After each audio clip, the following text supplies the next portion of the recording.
Kita ke informasi lainnya, pemirsa, vonis bebas untuk Ronald Tanur.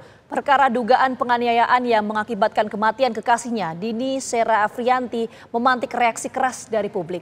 Putusan Majelis Hakim Pengadilan Negeri Surabaya tersebut dipandang mengangkangi logika yuridis dan mencederai rasa keadilan. Ronald Tanur dinyatakan bebas oleh Majelis Hakim dari semua tuntutan jaksa penuntut umum dalam persidangan pada 24 Juli lalu. Saksikan selengkapnya di Benang Merah. Dini tewas, Tanur melenggang bebas.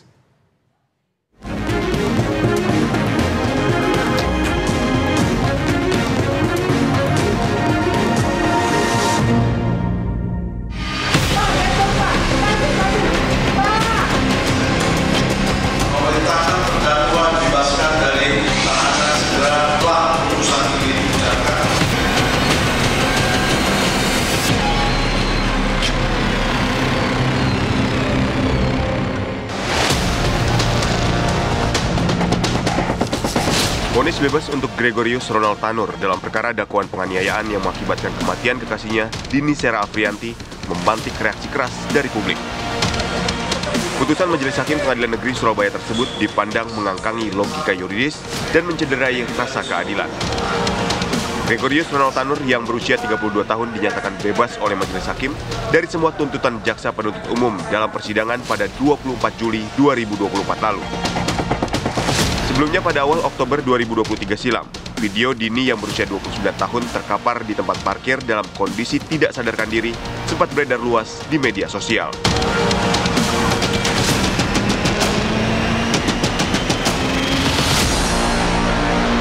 Rabu 24 Juli 2024, Majelis Hakim Pengadilan Negeri Surabaya, Jawa Timur, membebaskan Gregorius Ronald Tanur, anak dari mantan anggota DPR RI Edward Tanur, dari segala dakwaan dalam kasus penganiayaan yang berakibat tewasnya kekasihnya bernama Dini Sera Afriyanti, warga Sukabumi, Jawa Barat. Ketua Majelis Hakim PN Surabaya, Erin Tuadamanik, dalam amar putusannya menyatakan Ronald Tanur selaku terdakwa kasus pembunuhan Dini tidak terbukti bersalah. Pembebasan terdakwa oleh karena itu dari seluruh dakwaan penuntut umum di atas. Memerintahkan terdakwa dibebaskan dari tahanan segera setelah putusan ini diucapkan, memulihkan hak terdakwa dalam kemampuan, kedudukan dan hak serta martabatnya. Dengan demikian pemeriksaan perkara akan selesai, sidang tutup. Sebelumnya dalam penyelidikan polisi terungkap penganiayaan terhadap Dini Sera Afriyanti dilakukan oleh Ronald Tanur.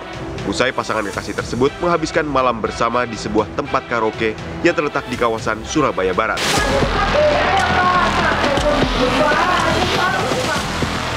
Polrestabes Surabaya pun kemudian menetapkan pasal 338 KUHP tentang pembunuhan terhadap tersangka Ronald Tanur yang telah menghilangkan nyawa kekasihnya tersebut.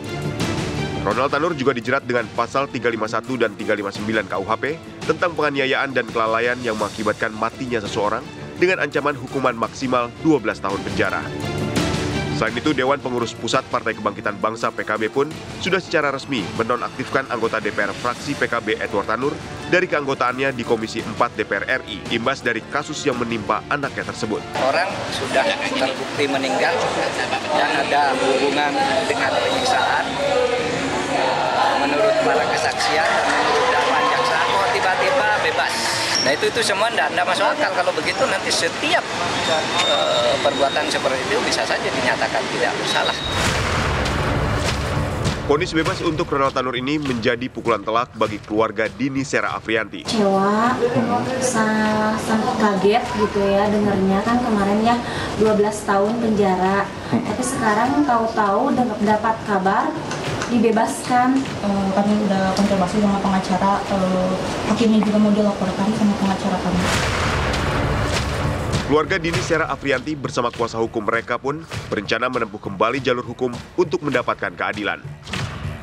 Sementara itu muncul rumor bahwa Ronald Tanur berusaha kabur ke luar negeri setelah mendapat vonis bebas dari PN Surabaya. Informasi ini disampaikan oleh anggota Komisi 3 DPR RI, Rieke Diah Pitaloka. Karena kami mengkhawatirkan ada informasi, saya tidak tahu benar atau tidak, tapi lebih baik kita antisipasi yang bersangkutan berencana untuk ke luar negeri.